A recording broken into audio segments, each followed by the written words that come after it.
Hi there! At saya-saya dito. Nandito tayo sa Glasgow, Scotland. Barrio Fiesta, dami-dami, libo-libo ang tao.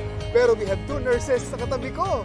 Anong name mo? Geraldine Do. Ikaw? Imelda Ju. Ikaw ngayon, nasubukan mo ng MXT before. Opo, matagal na. Capsule, yung coffee. Pareho. Nagdadala ka here, ha? Opo. But you want to introduce it kay Ma'am Imelda. Opo.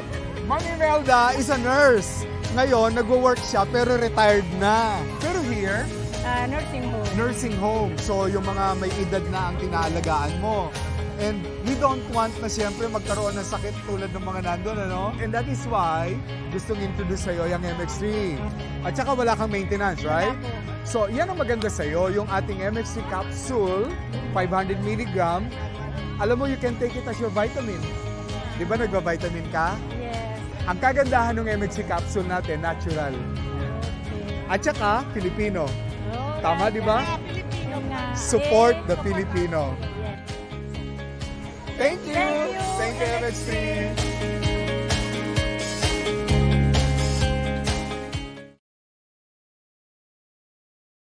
Girlfriend mo sa radyo, DJ Lindsay. Ang pinakamakulit na girlfriend mo sa balat ng radyo. Isang magandang morning sa inyong lahat! Ako pa rin po nag-iisang girlfriend mo sa radio. My name is Lindsay. Makulit, pero may puso. Handang makinig sa mga kwento mo. Alam mo, feeling ko kailangan mo na siyang iwan kasi it doesn't make sense. Ang kwento sa lihim ng liham. Mahal kong Lindsay. Tawagin niyo na lang po ako sa pangalang Danny. DJ Lindsay, gusto ko lang po sanang ibahagi sa lahat ang kwento ng love life ko. Hindi ko na po ito kayang suluhin. Kaya naisip ko na ibahagi ito dito sa lihim ng liham.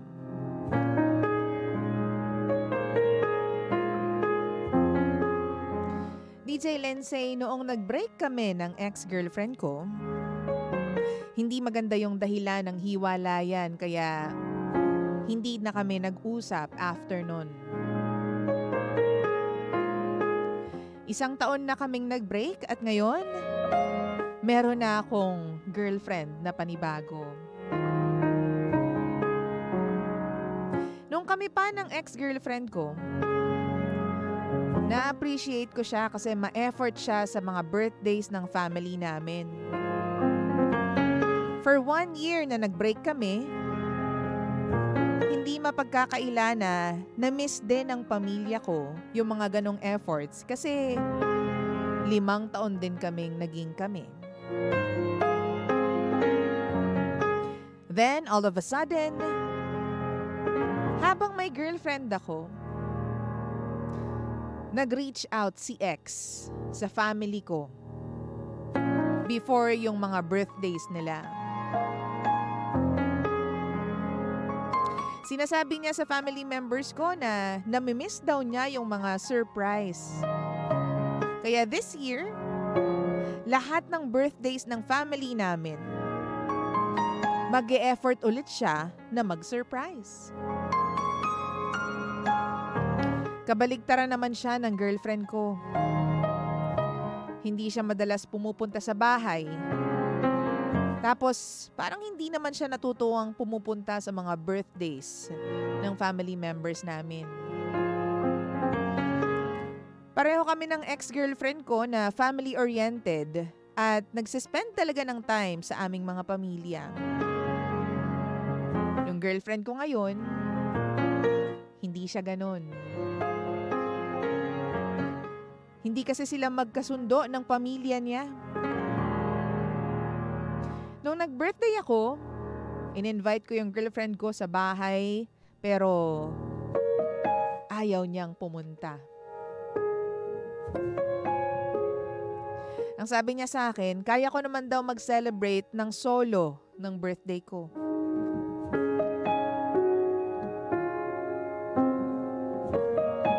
Ang pinaka masakit dito, DJ Lindsay, kung sino pa yung ex-girlfriend ko.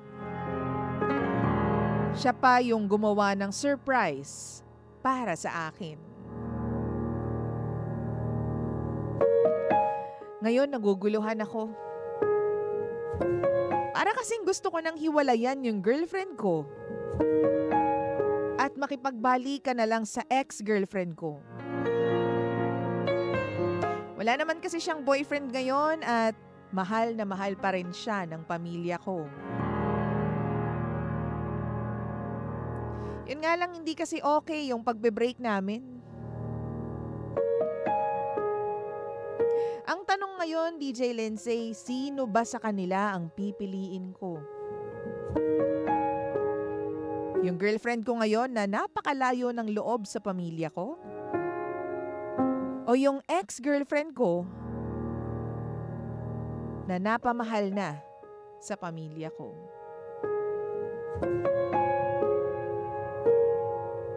Muli, ako si Danny.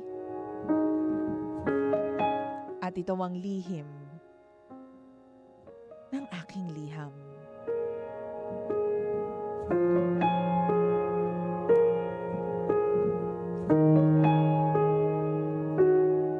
Lihim ng liham.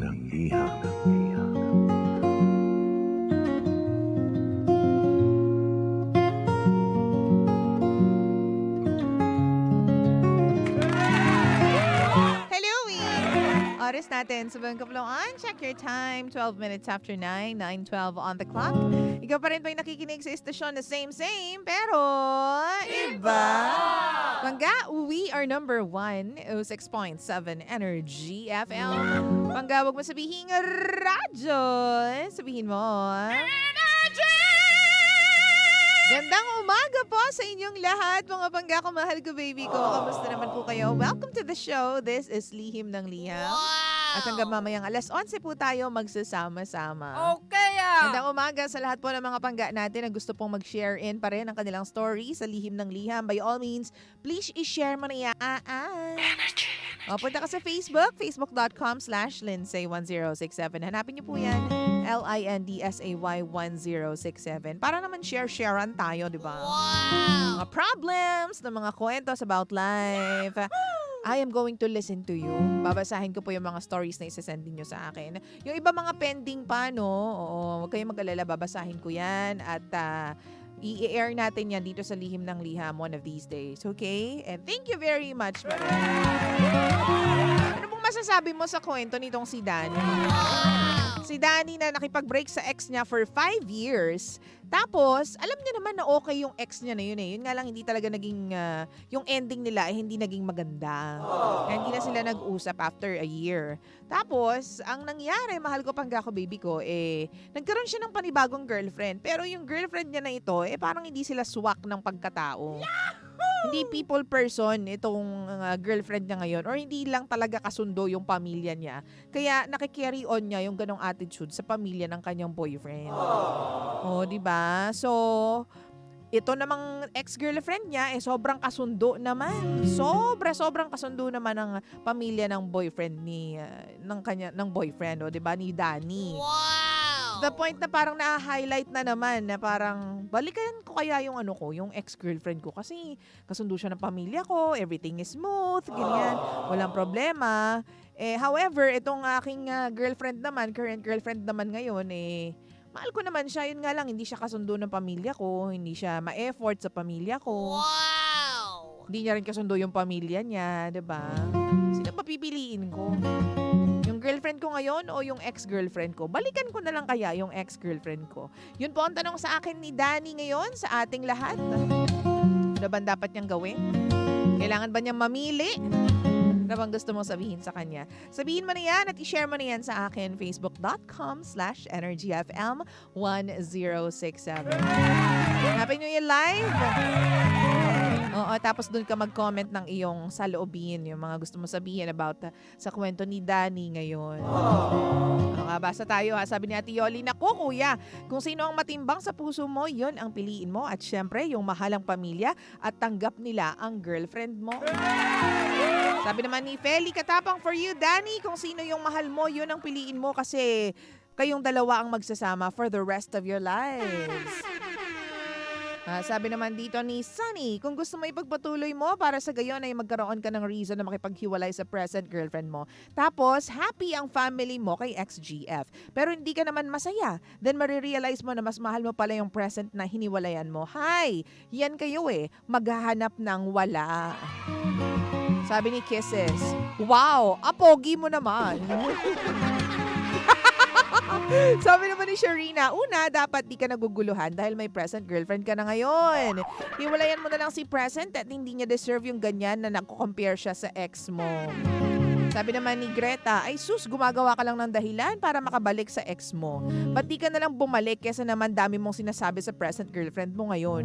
At sino ba naman babae ang gusto maikumpara kung kanino, lalo na sa mga ex na yan? May kanya-kanya tayong ugali at pananaw, no? At saka yung pamilya mo, sabihan mo rin para naman hindi maramdaman ng girlfriend mo na kinukumpara siya doon sa ex mo.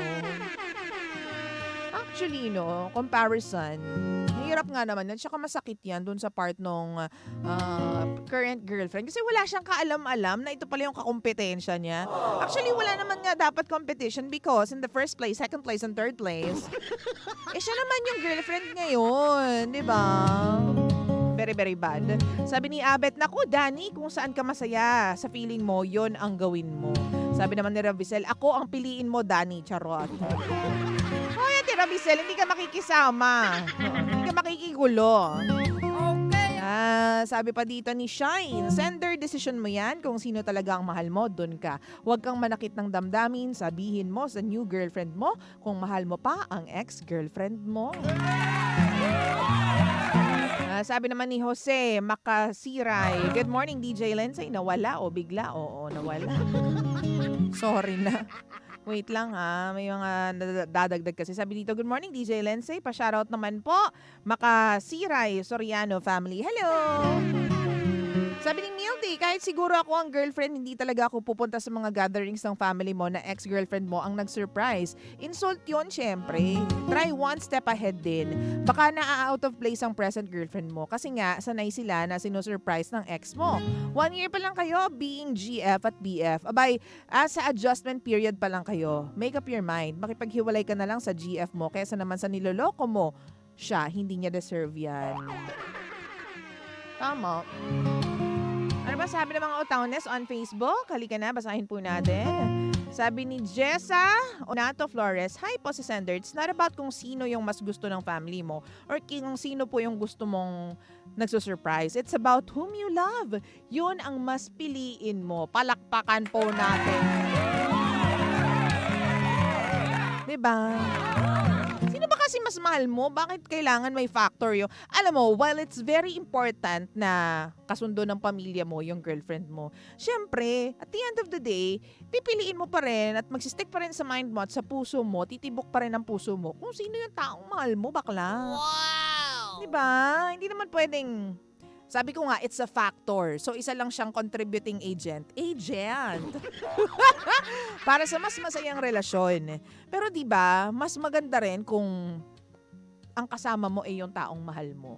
Pero kasi sasabihin ng iba, paano niya nga mamahalin DJ Lensay? Hindi nga kasi malapit sa pamilya niya. Well, linawin mo, 'di ba? Dapat malinaw sa iyo na may kasi, kumbaga, mas napapalapit yung loob ko kapag kasundo ng pamilya ko kasi I'm a family-oriented person, ganyan-ganyan. Tsaka imposible naman na niligawan mo yung girlfriend mo ngayon tapos hindi ka aware na ganyan yung ugali ng girlfriend mo. Excuse me, dadaan ako. 'Di ba? Nanligaw ka dyan Imposibleng hindi mo alam kung ano yung weaknesses niya, kung ano yung nakaka-trigger sa kanya, kung ano yung problema niya. As unfair lang na ngayon na nagpapakitang gilas yung ex mo, biglang may comparison agad. Yung ex ko po kasi laging sinusurprise yung pamilya ko. Itong girlfriend ko ngayon, hindi. Hindi mo alam yon? Hindi mo alam na hindi siya mahilig sa surprise? Bakit niligawan mo? Bakit ginowa mo? Bakit ginirlfriend mo? Diba?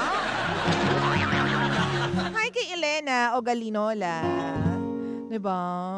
So yun, unfair lang. Alam mo, unfair ka, mga ganyang lalaki. Ang unfair ninyo. Siguro sasabihin ng iba, 1 year pa lang kasi DJ Lensay, kaya ngayon lang nalaman yung ugali. O ngayon na 1 year na, patatagalin mo pa ba o hindi na? Kasi kung meron ka ng desisyon at naguguluhan ka, obviously, ibig sabihin hindi mo mahal yung current girlfriend mo kasi naguguluhan ka eh. Kung solido yung nararamdaman mo para sa girlfriend mo ngayon, ni hindi ka ma-outbalance, ni hindi ka magtatanong sa sarili mo, ni hindi mo kami idadamay sa problema mo.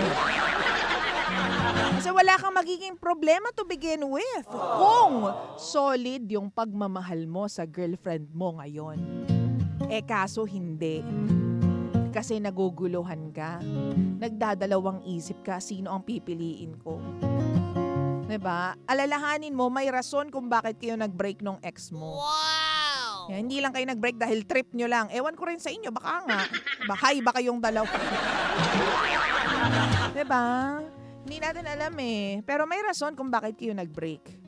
Diba? Tapos ngayon, may rason din kung bakit pinursu mo itong girlfriend mo ngayon unless ginawa mo lang siyang rebound, ginawa mo lang siyang band-aid sa sakit na naramdaman mo because of your breakup with your ex-girlfriend, and that is so unfair.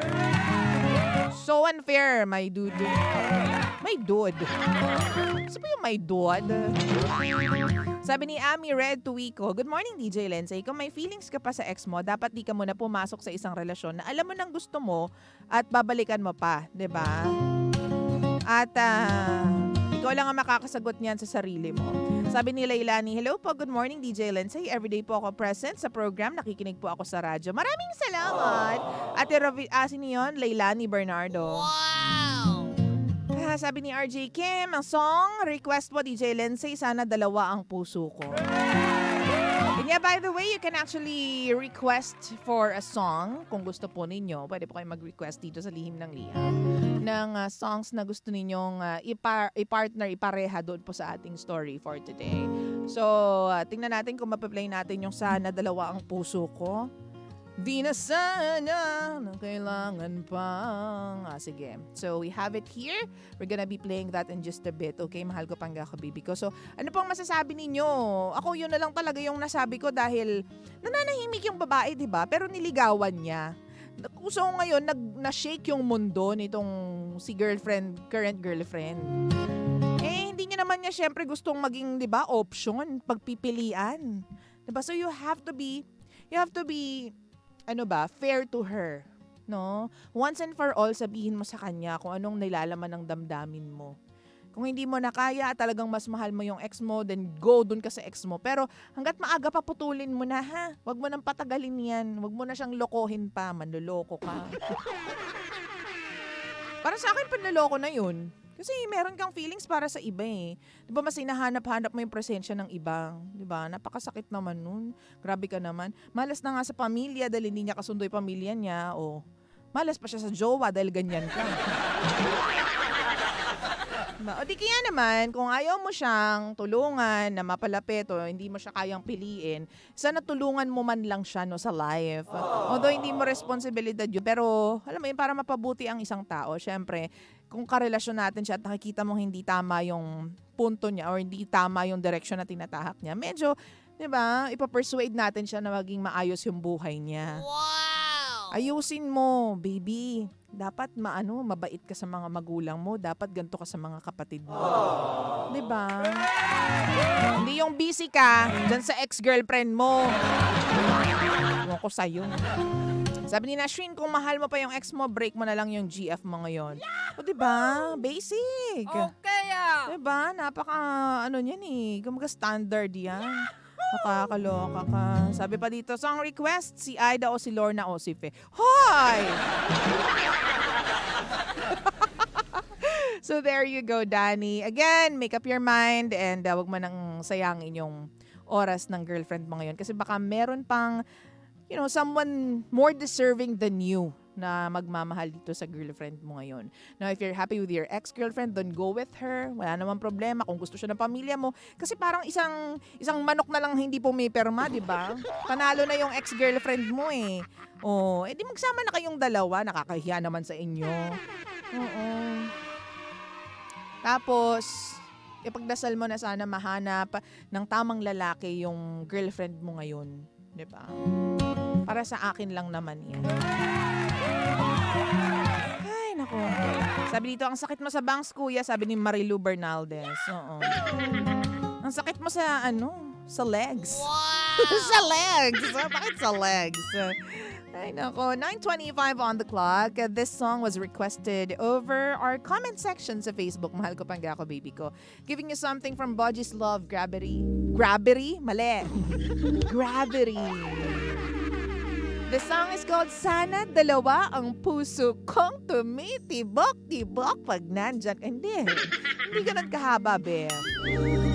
Ito lang yan. Sa istasyong same-same, pero iba. Hanggang we are number 1, 06.7 Energy FM. Pangga, huwag mo sabihin radyo. Sabihin mo, Energy!